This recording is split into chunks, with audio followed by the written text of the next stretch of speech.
పార్వతీపురం మన్యం జిల్లా సాలూరు మండలం గంగన్నదొర వలస గ్రామ రైతులు సహజ పద్ధతుల్లో కూరగాయలు పండిస్తూ రోజువారీ ఆదాయాన్ని ఆర్జిస్తున్నారు.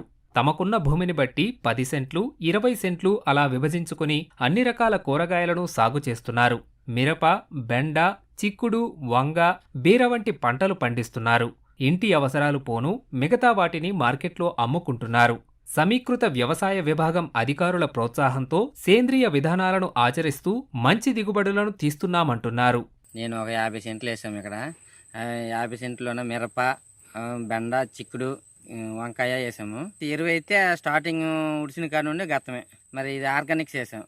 6 నెలలకైతే ఇంచుమించుగా 5, 6, 30, ఇంచుమించుగా 20,000, 25,000 మ్యాక్సిమం వస్తుంటుంది.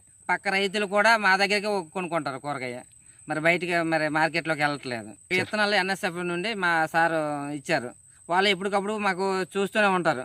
మందులు గట్రా ఏటు కొట్టాలి అవన్నీ కూడా.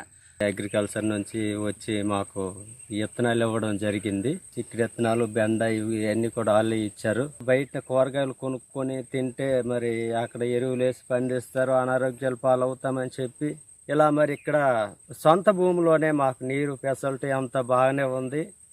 అయితే దీనికి కూరగాయల గురించి చాలా రోజులు బట్టి మాకు తెలీదు. ఇప్పుడు ఈ అగ్రికల్చర్ నుంచి వచ్చి ఆ డిపార్ట్మెంటు ASF నుంచి వచ్చి ఆ కంపెనీ నుంచి వచ్చి మాకు తెలియచేయడం జరిగింది. మేము తినగా ఉన్నవి బయటకు అమ్ముకోవటానికి మేము ఇలా ప్రయత్నం చేశాము. 10 సెంట్లలో ఏరితే రోజు తప్పించి రోజు మేము ఏరుతా ఉన్నాం. ఏరినప్పుడల్లా ఒక 2 కేట్లు బీరకాయలు దొరకడం జరుగుతుంది. మా ఇంట్లో కూర ఖర్చులకి బయట తీసుకెళ్లి అమ్ముకోవడం, లేదంటే మా దగ్గరకు వచ్చి కొనుక్కోవడం ఇలాంటివి జరుగుతూ ఉంది.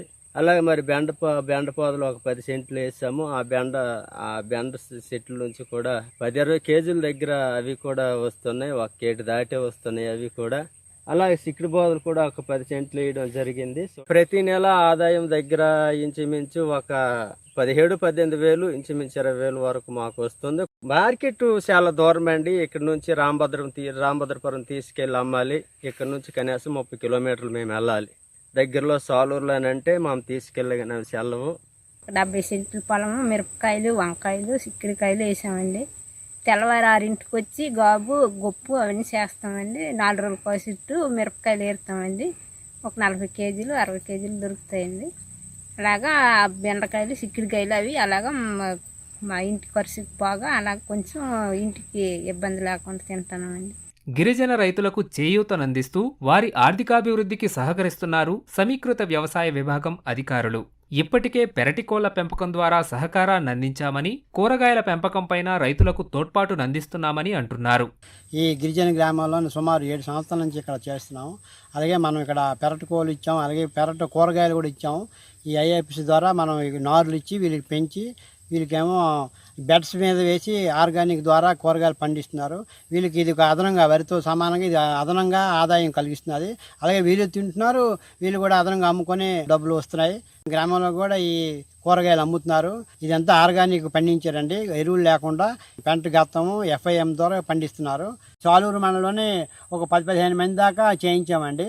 అంటే మా కాన్సెప్ట్ అంటే కూరగాయలు రైతులు పండిస్తారు, కానీ బెడ్డల మీద అంటే 3 అడుగులు ఎటు చూసినా 3 అడుగులు బెడ్డల మీద ఉంటే వర్షం వచ్చినా ఏం అవ్వకుండా నిత్యం కూరగాయలు పండుతాయండి.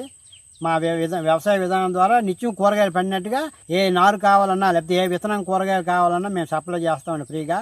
అంతా మాది ట్రైబల్స్ ప్రాజెక్ట్ అండి. సమీకృత వ్యవసాయ విభాగం అధికారుల సూచనలతో కూరగాయల సాగులో అదనపు ఆదాయాన్ని ఆర్జిస్తున్నామని ఇక్కడి రైతులు చెబుతున్నారు. మార్కెట్ పరంగా మరింత వెసులుబాటు కల్పించాలని కోరుతున్నారు.